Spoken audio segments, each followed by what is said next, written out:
Bonjour Olivier Faure. Bonjour à vous. Donald Trump doit recevoir Benjamin Netanyahou aujourd'hui pour parler de la situation à Gaza. Donald Trump qui s'est dit très optimiste sur la conclusion d'un accord, d'une trêve cette semaine. Malgré ce que vous pouvez penser de lui, qu'est-ce que vous pensez de son action? Est-ce que vous saluez son action sur le sujet? Ce serait beaucoup dire que je salue. En fait, il a eu des positions extrêmement variables. Il a d'abord parlé d'une riviera à Gaza pour remplacer en fait ce territoire palestinien. Il a eu un soutien inconditionnel à Netanyahou et à sa politique qui conduit à ce qu'aujourd'hui on puisse parler d'un génocide en cours.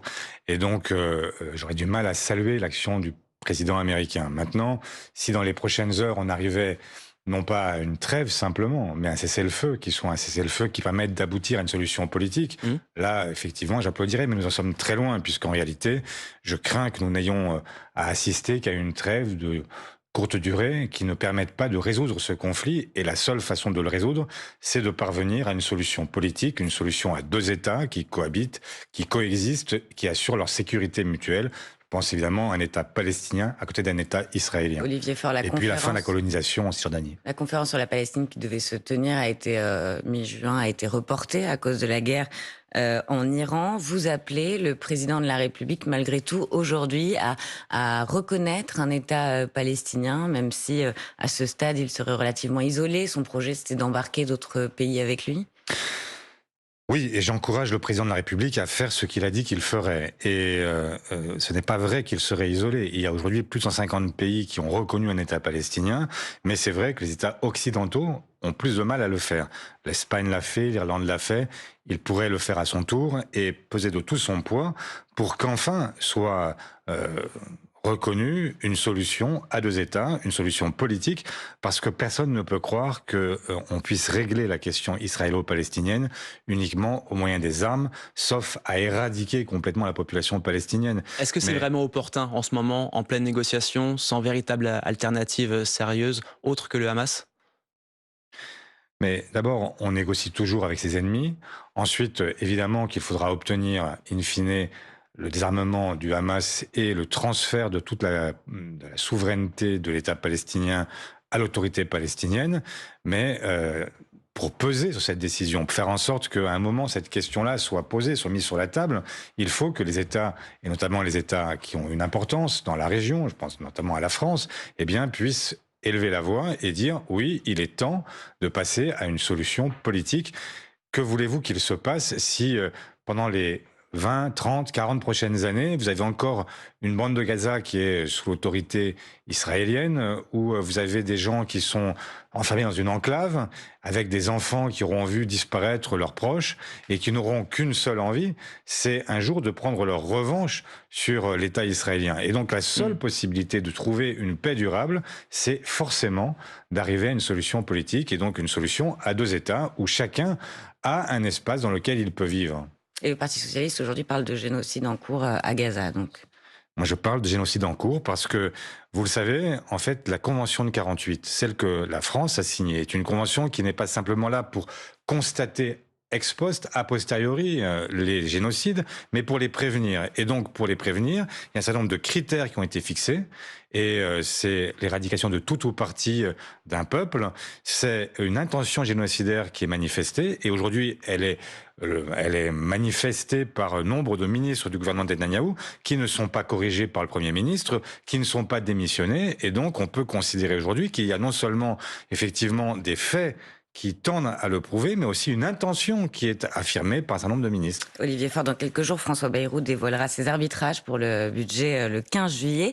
Vous qui aviez permis au Premier ministre de se maintenir pour le budget 2025 en ne le censurant pas, à l'époque, vous dites c'est terminé, les socialistes ne sont plus à bouée de secours?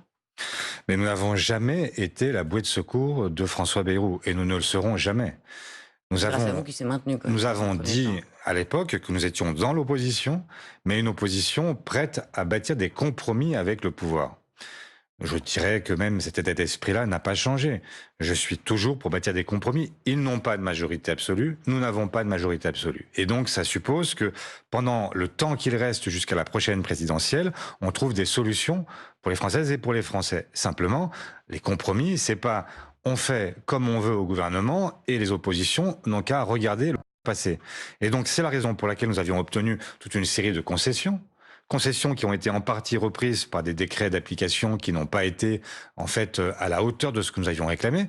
Et surtout, il y avait un conclave.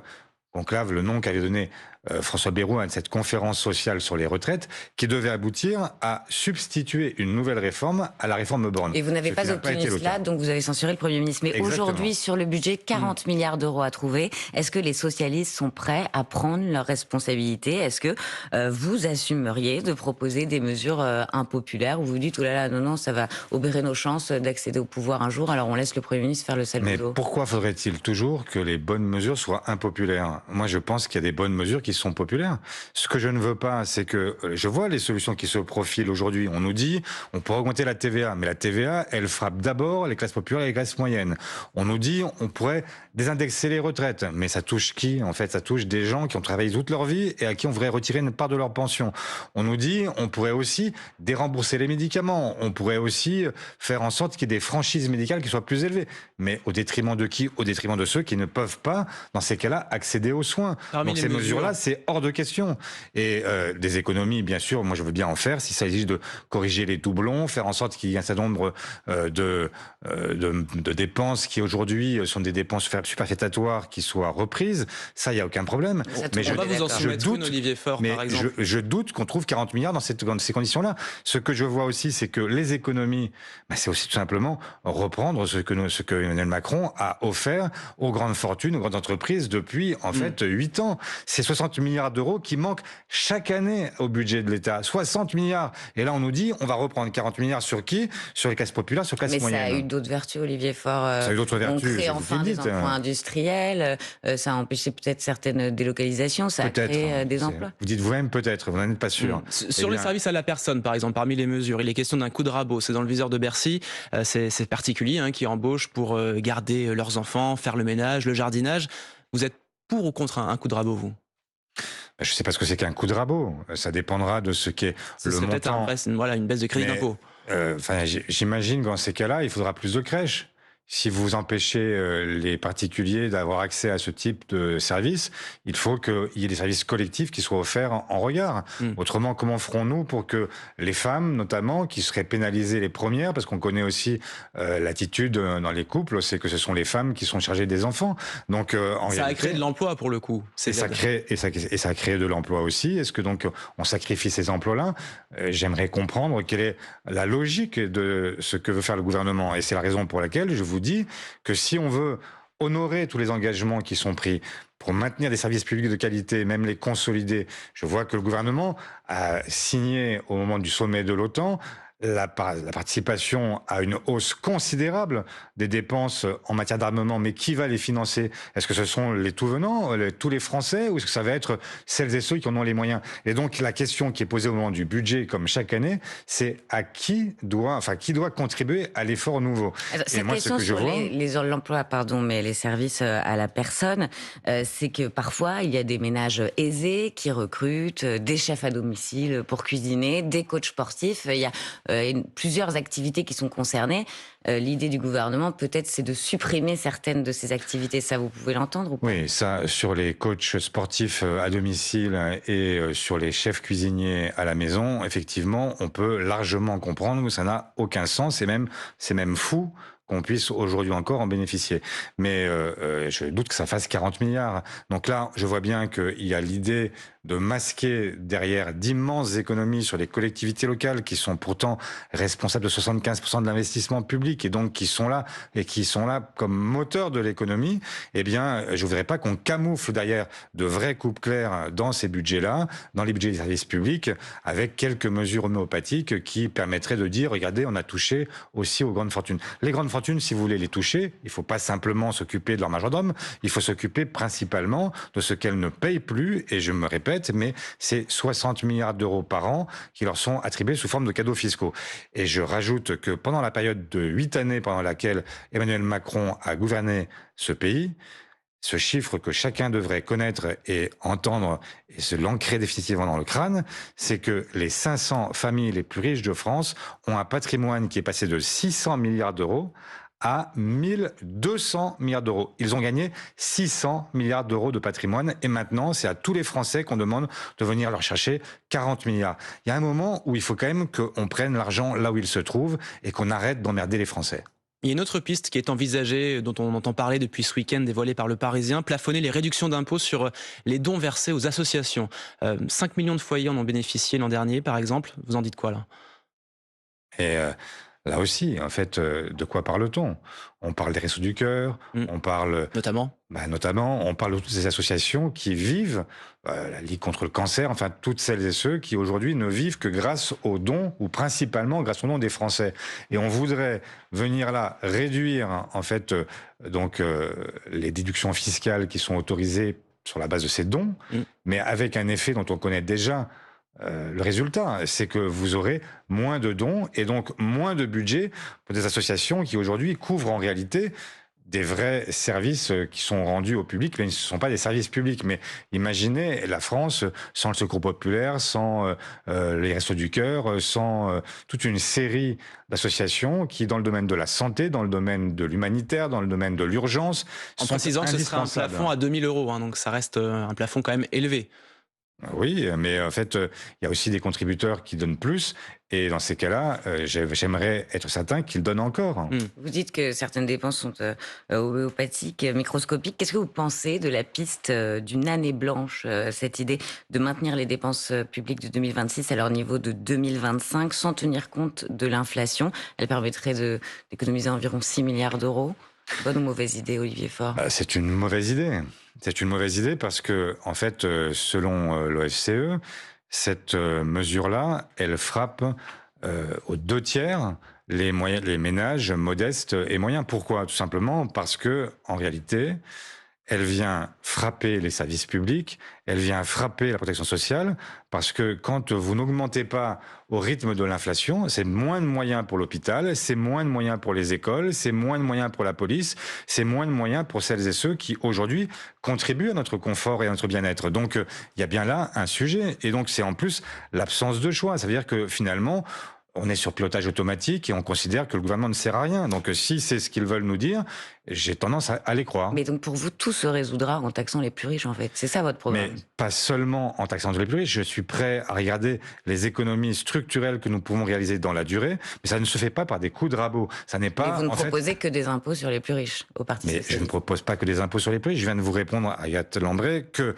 en fait, je suis prêt à regarder les économies sur le long terme, des économies qui se font pas à coups de rabot et à la serpe de manière aveugle, mais en regardant à chaque fois quelles sont les dépenses qui sont devenues inutiles au fil du temps. Ça prend du temps. Oui, parce que le budget, c'est le 15 juillet. Oui, d'accord, mais enfin, ça fait des années qu'ils nous en parlent. Jamais ils n'ont réussi à le faire. Donc moi, je ne suis pas au gouvernement. Ce que je dis, c'est que si j'étais au gouvernement, voilà ce que je ferais. Je chercherais les économies structurelles à réaliser et en même temps, je chercherais aussi une forme d'équité. Parce que ça n'est pas normal que là, on soit en fait d'une générosité incroyable en direction des plus riches, dont je viens de rappeler qu'ils avaient réussi à doubler leur patrimoine en 8 ans. Et pendant ce temps-là, pour des gens qui se serrent la ceinture, qui ont des fins de mois qui commencent en début de mois, ceux-là, on leur dit, vous allez encore continuer à contribuer. C'est pas normal. Vous restez avec nous. On poursuit cette interview dans un instant après le Fil Info à 8h47 avec Maureen Sugnard. Le bilan humain avoisine désormais les 80 morts au Texas après des inondations ce week-end dans cet état du sud des États-Unis. Une quarantaine de personnes disparues au total, dont des enfants. Certains habitants accusent Donald Trump d'avoir affaibli les services météo nationaux avec des coupes budgétaires, ce que réfute le président américain. Le chef d'État qui va recevoir tout à l'heure le Premier ministre israélien, il dit espérer qu'un accord soit conclu cette semaine entre Israël et le Hamas pour une libération des otages retenus dans la bande de Gaza.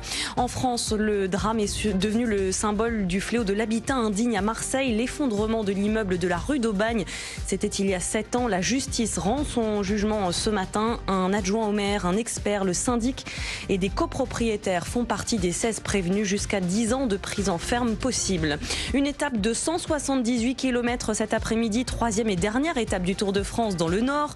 Les coureurs vont s'élancer à 13h10 depuis Valenciennes pour rejoindre Dunkerque. C'est le Néerlandais Mathieu Van Der Poel qui porte le maillot jaune. France Info. Le 8-30 France Info, Agathe Lambré, Benjamin Fontaine. Toujours avec Olivier Faure, premier secrétaire du Parti socialiste. Emmanuel Macron s'est invité au meeting des jeunes avec Macron ce week-end. J'aurai besoin de vous dans 2 ans, dans 5 ans, dans 10 ans, a lancé le président. Comment vous l'interprétez ? Peut-être que le président ne connaît pas la Constitution et qu'il ne sait pas qu'il ne sera plus candidat en 2027. Mais en 2032. En 32, oui. Ben, je sais pas. En fait, j'ai entendu Gabriel Attal proposer un chemin. Je propose que ce soit un chemin vers la sortie. Emmanuel Macron n'est pas légitime pour éventuellement envisager de se représenter. Il est parfaitement légitime. Il a le droit, comme n'importe quel citoyen, de se représenter s'il le souhaite. Mais enfin, après 10 années auxquelles... sur lesquels on a déjà revenu amplement, je pense que les Français auront envie de passer à autre chose. Et s'il fallait se poser, par exemple, une bonne question sur le budget, il y a une taxe, la taxe Zuckman, qui a été proposée à de nombreuses reprises par la gauche et les écologistes.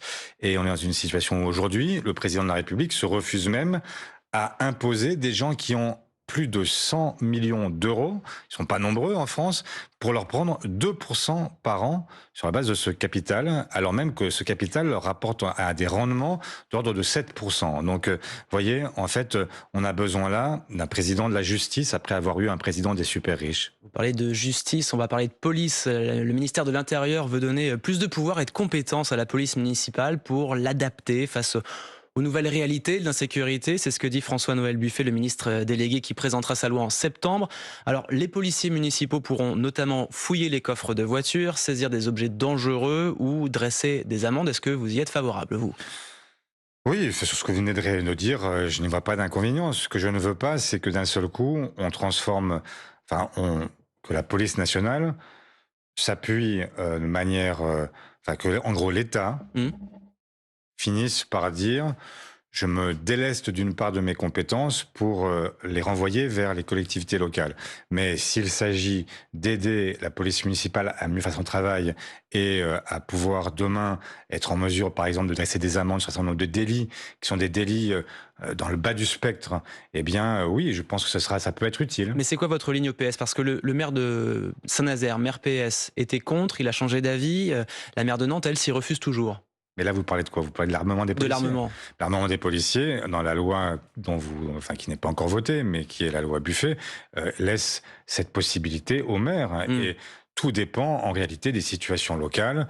Il n'y a pas une ligne chez vous au parti sur le sujet ? Dans ma propre circonscription, il y a des polices municipales armées et des polices municipales non armées. Parce que Mathilde Panot de la France Insoumise, hier sur BFM, elle par exemple, s'est opposée à ces mesures pour la police des villes. Elle assure que dans les villes où la France Insoumise sera élue, non seulement la police sera désarmée, mais en plus il y aura un plan pour retirer les caméras de surveillance. Vous serez peut-être amené à vous allier parfois avec les Insoumis dans certaines villes. Est-ce que ça fera partie de votre programme ? Non, absolument pas. Et je suis attaché à ce que nous puissions assurer la tranquillité publique. Et la vidéoprotection, elle sert notamment dans les enquêtes. Chacun le sait bien, qu'il s'agisse de délits routiers, qu'il s'agisse de délits pénaux, eh bien, nous avons là un instrument qui ne remplace pas la présence humaine. Et c'est là où il y a une opposition entre parfois ce que la droite peut proposer et ce que la gauche peut proposer. Moi, je considère que c'est un outil qui permet d'appuyer en fait des hommes, des femmes qui sont sur le terrain, et pas seulement d'ailleurs dans la sanction, mais là, aussi dans la prévention, avec des médiateurs, avec des agents, avec des agents dans les rues, avec des gens on vous entend bien, Olivier Faure, mais là on parle pas d'une opposition avec la droite, on parle d'une opposition entre le Parti socialiste et la France insoumise. Mathilde Panot dit LFI, si on gagne une ville, on désarmera la police, on enlèvera les caméras. Vous pourriez, vous, faire alliance avec la France insoumise dans certaines villes ou municipales dans ces conditions, avec des personnes qui prônent un programme antagoniste en matière de sécurité ? Jamais, en fait, je n'accepterai sur une liste des gens qui... je ne me mettrai pas derrière un maire insoumis qui annoncerait qu'il va supprimer la vidéoprotection ou qu'il va supprimer l'armement des policiers. Ça n'a aucun sens. Comment peut-on même l'imaginer ? Donc, bien sûr que ce n'est pas possible et il n'y aura aucun socialiste qui aura dans son programme ou dans le programme qu'il avance pour les prochaines élections municipales la fin de toute forme de vidéoprotection. Je le répète, la vidéoprotection, c'est souvent une façon y compris de solutionner un certain nombre d'enquêtes. Et je devrais, et Mathilde Panot devrait se souvenir que, y compris sur les violences policières, c'est souvent la vidéoprotection qui a permis de lever le lièvre dans l'affaire Naël, dans toute une série d'affaires. Ce sont les caméras de vidéosurveillance qui ont permis de dire qui était en faute, est-ce qu'il y avait eu ou pas une menace sur le policier qui était menacé, enfin qui était menacé ou pas d'ailleurs, et de savoir comment comprendre, interpréter en fait le geste qui avait été celui du policier. Donc on a compris qu'il y avait un désaccord en ce tout serait cas une erreur et entre même une vous aberration. sur ce sujet. Merci Olivier Faure d'avoir été l'invité de France Info ce matin. Mais merci à vous. Merci Agathe, très bonne journée. L'info continue sur France Info.